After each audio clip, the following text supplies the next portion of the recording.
ओम शांति। आज 11 नवंबर 2021 है और हम सभी इस आत्मा की पढ़ाई को पढ़ रहे हैं। गीत बज रहा है, तुम्हें पाकर हमने सब पा लिया है।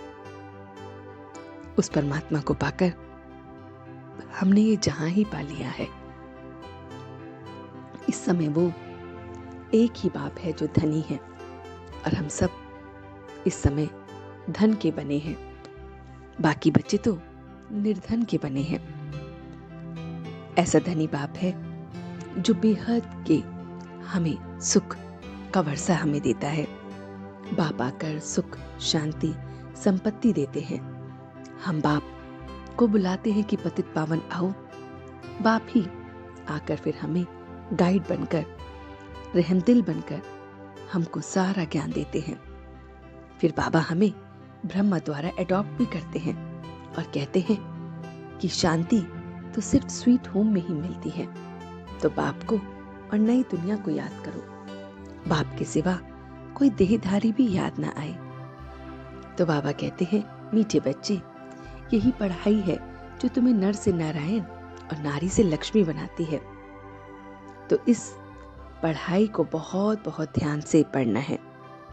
बाप द्वारा बच्चों को सुख, शांति, संपत्ति का वर्षा मिलता है जो कहीं नहीं मिल सकता। मनुष्य शांति के लिए जंगल में जाते हैं, परंतु तुम जानते हो शांति तो हम आत्माओं का स्वधर्म है। इस नॉलेज से हम स्वर्ग के मालिक बनते हैं।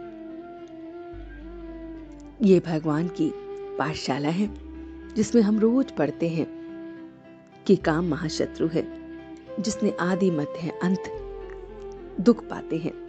भारत 5000 वर्ष पहले स्वर्ग था। लक्ष्मी नारायण को भगवान और भगवती कहा जाता है।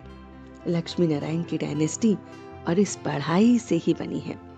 नई दुनिया के मालिक बनने के लिए राजयोग बाप हमें सिखलाते हैं। ऋषि मुनि रचता और रचना के आदि मध्य अंत को जानते हैं। तो बाप का अब हम बनते हैं। तो अब हमें अपने घर में भी बहुत बहुत शांति रखनी है, क्योंकि शांति हमारा स्वधर्म है। इस पढ़ाई को अच्छी रीति पढ़कर औरों को पढ़ाना है, तभी हम रूहानी सोशल वर्कर, फिर राजा रानी बनेंगे। स्पिरिचुअल पढ़ाई, स्पिरिचुअल फादर से जो भी पढ़ते हैं वो सबको पढ़ाना है। तो सबको पारस बुद्धि बनाना है, रहमदिल बनकर सबको ये पैगाम देना है। किसी की भी, बाबा कहते हैं, कमजोरी का अंश अपने अंदर नहीं रखना है। अपनी कमजोरी का भी अंश अपने अंदर ना हो, वरना वंश पैदा होगा और फिर हम उसके परवश हो जाएंगे। उस वंश के ही हम परवश हो जाएंगे। तो बाबा ने जो आज हमें वरदान दिया है वो है साधनों को यूज करते, साधना को अपना आधार बनाने वाले सिद्धि स्वरूप भव। कोई भी पुरानी दुनिया के आकर्षण, दृश्य, अल्पकाल के सुख के साधन यूज करते और देखते हो तो उन साधनों के वशीभूत ना हो। साधना पर ध्यान देना है। साधनों के आधार पर साधना ऐसी है जैसे रेत में के फाउंडेशन पर बिल्डिंग है। इसलिए किसी भी विकारी साधना के आधार पर अविनाशी जो हमारी साधना है वो नहीं करनी है। साधना निमित्त मात्र है और साधना निर्माण मात्र है। तो साधना हमें करनी है, ना कि साधन। साधन जो निमित्त मात्र है उसको छोड़कर साधना पे ध्यान देना है। तो बाबा कहते हैं, तो साधना को महत्व दो और साधना सिद्धि को प्राप्त कर जाएंगे। तो ये सारी मीठी मीठी बातें उस बाबा ने हमसे कही। तो चलते हैं सदगुरु के पास और देखते हैं कि कैसे ये मुरली को हमारे मन के पर्दे पर छापता है।